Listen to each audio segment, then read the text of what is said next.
पवार साहेबांनी पहिल्यांदा राहुल गांधींना विचारावं, त्यांचे खटाखट जे 8,500 रुपये येणार होते ते जर 8,500 रुपये देतो म्हणतात, आम्ही का 1500 देऊ शकणार नाही?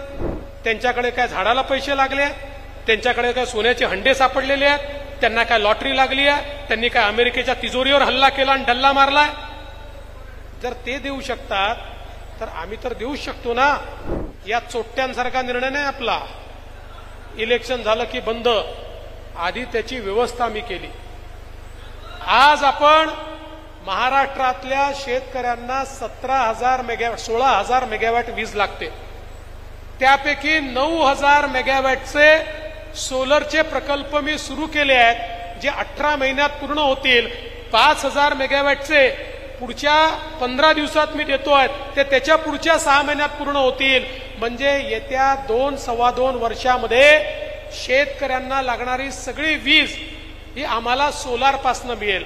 आज शेतकऱ्यांना जी वीज आपल्याला द्यावी लागते 8.5 रुपयाची आपल्याला पडते आणि शेतकऱ्यांकडनं आपण ₹1.25 ते ₹1.50 देतो. म्हणजे जवळजवळ 5.5 रुपयाचं अनुदान हे आपल्याला शेतकऱ्यांवर द्यावं लागतं. आता ही जी आपण सौर ऊर्जा निर्मित करतोय शेतकऱ्यांकरता 8.5 रुपयाच्या ऐवजी ती केवळ ₹3.09 आपल्याला पडेल. म्हणजे प्रत्येक युनिट मागे सरकारचे 5 रुपये वाढतील. त्यातनंच आम्ही शेतकऱ्यांना मोफत वीज देऊ, कारण आम्हाला खिशातनं एक नवा पैसा ऍडिशनल न देता जन्मभर आमच्या शेतकऱ्यांना मोफत वीज देता येईल. त्यामुळे आधी व्यवस्था करून दिली आणि त्याच्यानंतर मोफत विजेची घोषणा आपण या ठिकाणी केली आहे. काळजी करू नका, यातली कुठलीही योजना ही निवडणुकीपुरतं केलेली नाही. निवडणूक लढून पळून जाणारे पक्ष आपण नाही आहोत. आज बघा, त्या ठिकाणी आम्ही 1,500 रुपये महिलांना देण्याचा निर्णय घेतला, तर पवार साहेब विचारतात तुम्ही आणणार कुठनं पैसे? पवार साहेबांनी पहिल्यांदा राहुल गांधींना विचारावं, त्यांचे खटाखट जे 8,500 रुपये येणार होते ते जर 8,500 रुपये देतो म्हणतात, आम्ही का 1500 देऊ शकणार नाही? त्यांच्याकडे काय झाडाला पैसे लागले, त्यांच्याकडे काय सोन्याचे हंडे सापडलेले आहेत, त्यांना काय लॉटरी लागली आहे, त्यांनी काय अमेरिकेच्या तिजोरीवर हल्ला केला आणि डल्ला मारलाय? जर ते देऊ शकतात तर आम्ही तर देऊ शकतो ना. त्यामुळे या खोटारड्या लोकांच्या फेक नरेटिव्हच्या नादी आता लोकांना लागू देऊ नका. मी तुम्हाला एकच गोष्ट सांगतो, आपल्या कार्यकर्त्यामध्ये एकच कमतरता आहे. ती काय कमतरता? आपण फार सेन्सिटिव्ह लोक. हे जे आपले विरोधी पक्षाचे कार्यकर्ते प्रोफेशनल कार्यकर्ते ते सेन्सिटिव्ह नाही आहेत, आपण फार सेन्सिटिव्ह आहोत. म्हणजे आपल्याकडे जर आपण 100 किलोमीटरचा रस्ता गडकरी साहेबांनी केला आणि त्याच्या बाजूच्या एका रस्त्यावर 2 गड्डे असले तर 100 किलोमीटरचा गुळगुळीत केलेला रस्ता याच्यावर आपण बोलत नाही. आपण 10 वेळा सांगतो ते 2 गड्डे पडले भाऊ, ते जरा बघून घ्या, ते 2 गड्डे पडले ते बघून घ्या. आणि त्यांच्याकडे 100 किलोमीटरचा रस्ता खड्ड्यांनी भरला असेल आणि 1 किलोमीटरचा त्यांनी एखाद्या गावाला रस्ता दिला आणि त्याला म्हटलं की तो 100, अरे तो का 100 किलोमीटरचा सांगते भाऊ तू? हा पाय ना कसा केला, 1 किलोमीटरचा गुळगुळीत रस्ता केला माझ्या आमदारानं, पाय किती चांगला रस्ता झाला. त्याचं मार्केटिंग ते करतात.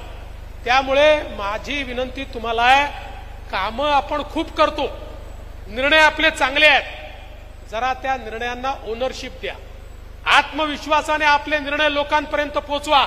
आत्मविश्वासाने लोकांना सांगा, हो आम्ही हे केलंय, आम्हीच हे करू शकतो, आमचीच ताकद आहे, आम्हीच करून दाखवलेलं आहे. आज माझा सवाल आहे, 10 वर्षामध्ये नागपूर जिल्ह्यामध्ये, नागपूर शहरामध्ये माननीय गडकरी साहेबांच्या नेतृत्वात आणि महाराष्ट्र शासनात मी मुख्यमंत्री असताना, बावनकुळे साहेब मंत्री असताना जेवढी कामं झाली, छातीवर हात ठेवून सांगा, 60 वर्षात काँग्रेसलाही कामं करता आली का? नाही करता. हे लोक एवढे हुशार आहेत, निवडणुका आल्या की हे लोक काहीतरी गिरमिट फेकतात आणि आपण त्या गिरमिटीत अटकतो. आता गिरमिटीत अटकण्याचं कारण नाहीये. एवढंच लक्षात ठेवा, आपण केलेल्या कामावर आपल्याला या ठिकाणी निवडून यायचं आहे. समाजामध्ये पोचण्याचं काम आपल्याला करायचं आहे. एक गोष्ट निश्चितपणे मी सांगतो आणि ती मी कबूल करतो की मागच्या 5 वर्षामध्ये कार्यकर्त्यांना आम्ही इतकं काम दिलं की कार्यकर्ते थकून गेले. आणि मग निवडणुकीच्या वेळी कार्यकर्त्यांमध्ये धावण्याची थोडी क्षमता कमी झाली आणि मग कार्यकर्त्यांनी विचार केला नाहीतरी निवडून येतोच आहे, थोडं काम कमी केलं तरी चालतं. ते नाही, शंकराच्या पिंडीवर दुष्काळ पडला म्हणून राजाने सांगितलं प्रत्येकाने 1 लोटा दूध टाका. एकानं विचार केला माझ्या बाजूचा दूध टाकणारच आहे, मी पाणी टाकलं तर काय होतं. बाजूच्यानं विचार केला हा तर दूध टाकणारच आहे, मी पाणी टाकलं तर काय होतं.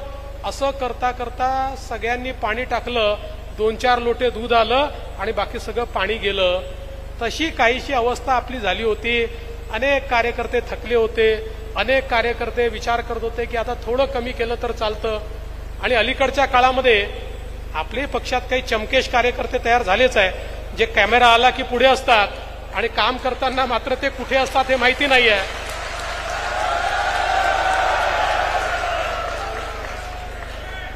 नाही, आम्हाला हे समजत आहे. बघा, एखादी निवडणूक हरल्याचा फायदा काय असतो, कोण चमकेशान कोण खरा आहे हे त्या निवडणुकीतनं आपल्याला समजतं. त्यामुळे हे सगळं आता होऊन गेलं. आता आपल्याला उत्साहाने मैदानात उतरायचं आहे. मी तुम्हाला दाव्यानं सांगतो, हे जे 0.3% फरक आहे ऑलरेडी आपण पार केलाय. आजचा दिवस तुम्ही लिहून घ्या. मी तुम्हाला सांगतो पुन्हा याच सावनेरात मी विधानसभेच्या निवडणुकीनंतर येईल. मी तुम्हाला सांगतो या विधानसभेवर महायुतीचाच भगवा फडकणार आहे. विश्वासाने मैदानात उतरा. मला अतिशय आनंद आहे तुम्ही लोकांनी संघर्ष सुरू केला. आता मला सांगा, जिल्हा बँकेचा घोटाळा झाला कधी? 20-25 वर्षापूर्वी, 2002 साली. 22 वर्ष झाली. 22 वर्षापूर्वी घोटाळा झाला. 22 वर्ष त्याची केस चालली होती. आता ते आपले आले होते, काय नाव ज्यांनी केस टाकली होती, कांबडीजी. आता हे कांबडी जर कोर्टात गेले नसते तर तुमच्याही 2 पिढ्या गेल्या असत्या अजून पुढच्या, तरी याचा निकाल लागत नव्हता.